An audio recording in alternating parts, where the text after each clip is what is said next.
আসসালামু আলাইকুম সবাইকে। তো আমাদের পাইথনের যেই কোডিংয়ের যেই প্লেলিস্ট ছিল সেটা অলমোস্ট শেষ পর্যায়ে চলে আসছে। এখন আমরা পাইথনে বেশ কিছু প্র্যাকটিস আমরা করব। তো আজকে থেকে সেটা শুরু হবে। যেমনটা আপনারা এখানে দেখতে পাচ্ছেন যে আমি এখানে প্র্যাকটিসের একটা মানে কি বলে একটা ইনফরমেশন এখানে লিখে রাখছি, যেখানে আমাদেরকে বলা হয়েছে যে পাইথন ভার্সন প্রিন্ট করতে হবে পাইথন কনসোলে। তার মানে হচ্ছে এখানে আমরা যেমন যদি কোনো কিছু লিখি যে প্রিন্ট, হ্যাঁ, হ্যালো, HELLO, হ্যালো, এই যে প্রিন্ট, জাস্ট আমি হ্যালো লিখলাম, এটা হচ্ছে কনসোল, যেখানে হচ্ছে পাইথনের আউটপুটটা আসে। তো সেইখানে আমাদের এই কনসোলে প্রিন্ট করতে হবে, কি প্রিন্ট করতে হবে, পাইথনের ভার্সন, অর্থাৎ আমরা পাইথনের যে ভার্সনটা দেখি সেই ভার্সনটা হচ্ছে এখানে প্রিন্ট করতে হবে।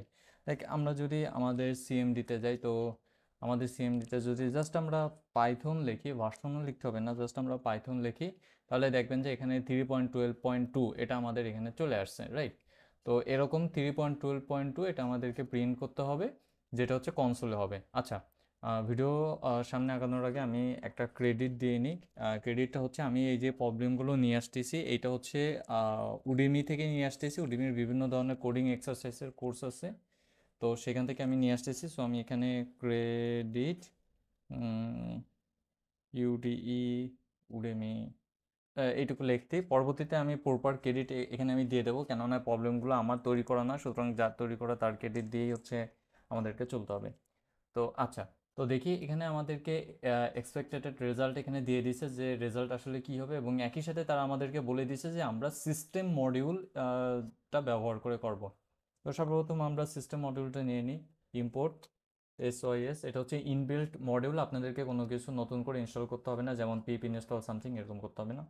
তো এখানে মজার ব্যাপার হলো আমরা যদি জাস্ট প্রিন্ট করি যে SOS ডট ভার্সন, জাস্ট এইটুকু লিখে যদি আমরা প্রিন্ট করি, তাহলে আমরা ভার্সনটা দেখতে পাবো। কিন্তু এখানে সমস্যা হলো যে তারা রেজাল্ট আছে যে শুধুমাত্র এইটুকু, অর্থাৎ শুধুমাত্র 3.12.2 এইটুকু তারা রেজাল্ট চাইছে, আর কোনো কিছু তারা চায় নাই।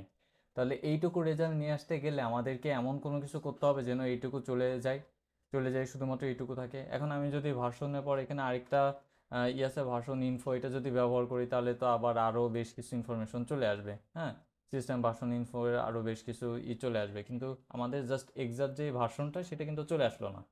তো এটার জন্য আমরা যেটা করব, আমরা স্প্লিট ব্যবহার করতে পারি।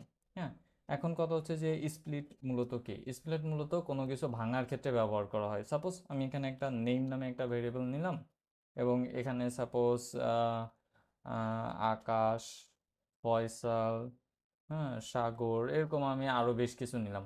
তো এই যে আকাশ, ফয়সাল, সাগর নিলাম, এই প্রত্যেকটা জিনিসকে আলাদা আলাদাভাবে ভাঙার জন্য আমরা স্প্লিট ব্যবহার করতে পারি। যেমন আমি এখানে বলতে পারি যে print, sorry, print name dot split, এবং আমি জাস্ট এখানে একটা ব্র্যাকেট দিয়ে দেবো। সো এখন আমি যদি রান করি, দেখেন আকাশ, ফয়সাল, সাগর তিনটা আলাদা আলাদাভাবে চলে আসে, এবং তিনটেই আসলে লিস্ট আকারে চলে আসছে। হ্যাঁ, তো এখানে একটা সমস্যা আছে। সমস্যা হলে দেখেন আমি এখানে কমা কমা দিছি, এবং তারা কমাটাকেও এখানে নিয়ে আসছে। তো এটাকে বাইপাস করা যায়। বাইপাস করার জন্য আমাদেরকে যেটা করতে হবে, এখানে জাস্ট একটা একটা কমাকে আমাদেরকে ইনপুট করে দিতে হবে। এখন যদি আমরা রান করি, তাহলে দেখবেন যে এখানে যে কমাটা ছিল, অর্থাৎ এখানে যে কমাটা ছিল সেই কমাটা চলে গেছে। আগে কয়টা ছিল? দুইটা কমা ছিল, এখন হচ্ছে একটা কমা হয়ে গেছে, মানে লিস্টে যেভাবে আর কি কমা কমা দিয়ে থাকে। সো আমরা এইটার উপর বেসিস করে কিন্তু আমরা এইটাকে ভাঙতে পারি। হ্যাঁ, তো এখানে যদি আমি কোনো কিছু না দিই, অর্থাৎ ব্লাঙ্ক থাকে, তাহলে সেটা কি হয়েছিল, সেটা জাস্ট ব্লাঙ্ক স্পেসটাকে ভাঙছিল, মানে এখানে এই যে এইটুকু যে স্পেসটুকু ছিল এইটুকুকে ভাঙছিল। এখন আমি কমা দিছি, কমা দেওয়ার ফলে যেটা হয়েছে যে কমা সহ, অর্থাৎ এইটুকুকে সে ভাঙছে। ওকে, তো আমি যদি অ্যাগেন এখানে আমি জাস্ট ভাল লিখলাম ভার্সনের জন্য, SOS ডট ভার্সন, হুম, জাস্ট এইটুকু আমি নিলাম। এখন আমি প্রিন্ট করব, প্রিন্ট ডট স্প্লিট। হুম, তো আমি যদি জাস্ট স্প্লিটটাকে প্রিন্ট করি, তাহলে দেখবেন যে প্রত্যেকটা জিনিস আলাদা আলাদা হয়ে গেছে, ভার্সন আলাদা আলাদা হয়ে গেছে, ট্যাগ আলাদা আলাদা হয়ে গেছে। তো এখন আমরা পাইথনের ক্ষেত্রে একটা জিনিস জানি, যে লিস্টের ক্ষেত্রে আমরা সাধারণত দুইটা জিনিস আলাদা আলাদাভাবে দেখতে পারি, সেটা হচ্ছে ইন্ডেক্স নাম্বার ব্যবহার করে। এবং পাইথনের যে ইন্ডেক্স নাম্বারটা, সেই ইন্ডেক্স নাম্বারটা সাধারণত জিরো থেকে শুরু হয়। তার মানে হচ্ছে এটা জিরো, এইটা ওয়ান, এইটা টু। তার মানে আমরা যদি শুধুমাত্র এইটুকুকে দেখতে চাই, অর্থাৎ লিস্টের প্রথমটুকুকে দেখতে চাই, তাহলে আমাদেরকে যেটা ব্যবহার করতে হবে সেটা হচ্ছে জিরো, অর্থাৎ ইন্ডেক্স নাম্বার জিরো ব্যবহার করতে হবে। আমরা যদি এইটুকুকে দেখতে চাই তাহলে অন ব্যবহার করতে হবে। সাপোজ আমি অন ব্যবহার করেই দেখাই, সাপোজ আমি অন দিলাম, তো ওয়ান দিলে শুধুমাত্র এই যে এইটুকু আমার চলে আসলো। তাহলে এই যে ফেব্রুয়ারি, এটা 2, এটা 3, এটা 4, এটা 5, এটা 6, 7, 8, 9 এরকম। তো আমি যদি জাস্ট জিরো ব্যবহার করি তাহলে আমাদের মেইন যে ভার্সনটা, সেই ভার্সনটা এখানে চলে আসবে। সো আমাদের মেইন যে ভার্সনটা, সেই ভার্সনটা আসলে এখানে চলে আসছে। হুম তো এটা হচ্ছে নর্মাল পদ্ধতি। একটা শর্টকাট পদ্ধতিও আছে, যেমন আমি যদি এটাকেও কমেন্ট করে দিই।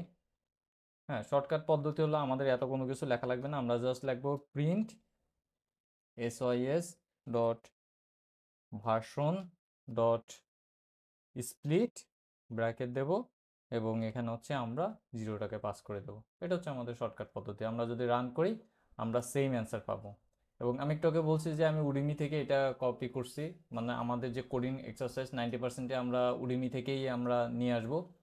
তো উডিমিতে দেখেন এখানে আমি জাস্ট ওই একটু আগে যেটা বললাম যে ভার্সন, মানে এখানে ভার্সনটা নিয়েছি। সো আমি যদি জাস্ট এইটুকুকে কপি করি, হ্যাঁ, এবং এই সবগুলোকে রিমুভ করে দিই, এই সবগুলোকে রিমুভ করে জাস্ট এইটুকু যদি রাখি এবং এটাকেও যদি আমি রান টেস্ট দিই, তাও হচ্ছে আপনার সেম রেজাল্টই আসবে এবং হচ্ছে সেম অ্যান্সারই চলে আসবে। ওকে। এবং এছাড়াও হচ্ছে আপনার ডাব্লিউ3 স্কুলে স্প্লিট সম্পর্কে আরও বেশ কিছু জিনিস আছে, জিক ফর জিক স্প্লিট সম্পর্কে আরও বেশ কিছু জিনিস আছে, তো সেগুলো হচ্ছে আপনারা এক্সারসাইজ করতে পারেন।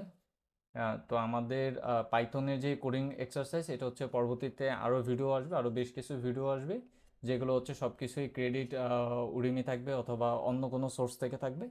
তো সে পর্যন্ত সবাই ভালো থাকেন, সুস্থ থাকেন, আল্লাহ হাফেজ সবাইকে।